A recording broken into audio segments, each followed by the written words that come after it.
Everybody, Darren Slaughter, DarrenSlaughter.com. So here's where I get into a bit of an issue with some of the companies I compete with to build websites for contractors.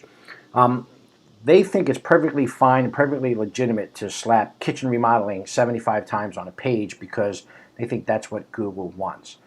No, that's not what Google wants. It certainly isn't what the reader wants.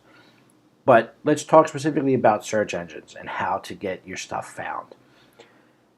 Listen, the algorithm that Google uses to kind of separate pages from each other and sometimes websites from the pages contained inside of those websites isn't HAL from 2001: A Space Odyssey. It doesn't know all, see all. There's no red eye in Google headquarters. Maybe there is, but that's not the way the algorithm works. You need to help the algorithm. You need to support it by being able to give secondary and tertiary words to help the search engines figure out what that page is about.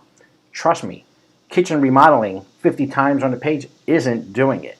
So what you need to have is you need to have secondary and tertiary words to help support the primary keyword on the page. So for example, let's talk about decks, okay?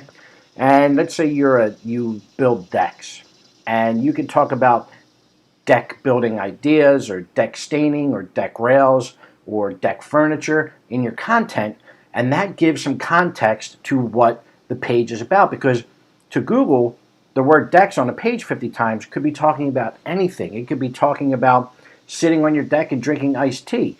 Google doesn't know that you're a deck builder unless you give it some supporting words. It's kind of like Google being able to figure out what the word Apple means. And I'll use Apple computer, for example, versus a Macintosh apple that you eat. So using LSI, latent semantic indexing, that's secondary and tertiary words that support a primary word on a page, is what you would use to define Apple computer by using words such as iPod or MacBook Pro, and Macintosh Apple, which is smells good, or bake at 450, or whipped cream.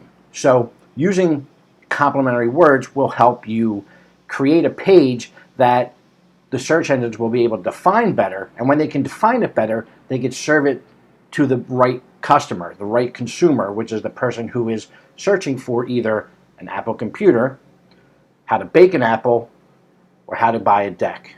And that's it. Have a good one.